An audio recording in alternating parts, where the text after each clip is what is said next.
na magprito tayo sa sariling mantika ng aking karning baboy. Yan ay nilaga ko muna yan bago ko siya pinarito sa sarili niyang mantika. Tingnan nyo guys, may mantika na nga. Yan. Yan, prituhin natin para crispy siya, para masarap. Yan yung pagkain natin. Lunch for lunch. Ninday. Diba? So, ano kaya ang ating sausawan? Sausawan natin. Maghanap tayo ng ano tayo kaya bagoong. Ay, mayroon pala ako dito juice. Hindi ko pa nainom to. Ay, ito pa pala ito Nag-iisip ako kung anong iinumin ko. Mayroon pa pala ako nito sa ref. My gosh. Kalimutan ko. Nandiyan pa pala. Meron ako may. Ay, nag-iisip ako makain. Ay, magprito pala ako magprito ako ng talong. Yung mga pagkain ko guys. So, yan. Yan. Chocolate. Hindi ko na nagkakain.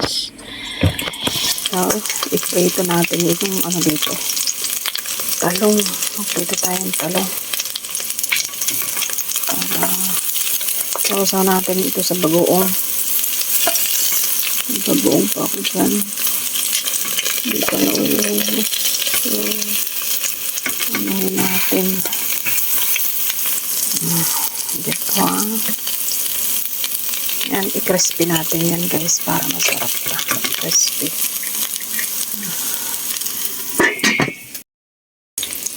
Ayun na guys. Ito na ang ating pinaritong karne. Sausaw natin ito sa may iba naman. Bagoong. Ayan. So, tama na yan. Sausaw natin sa bagoong para masarap. Diba?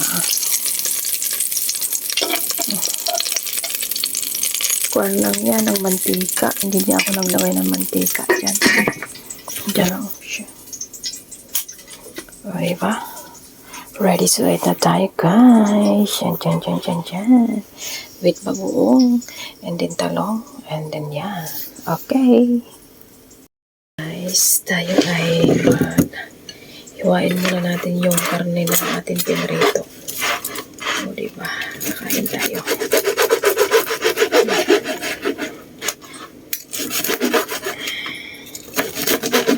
Kain tayo ng tanghalian.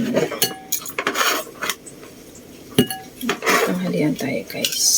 Kasi nag-isa ko yung aking box. Hindi ko pa nga na-close. Mahirap. Hindi ko kaya. O yan. Yan guys. Kain na tayo guys. Kainan na.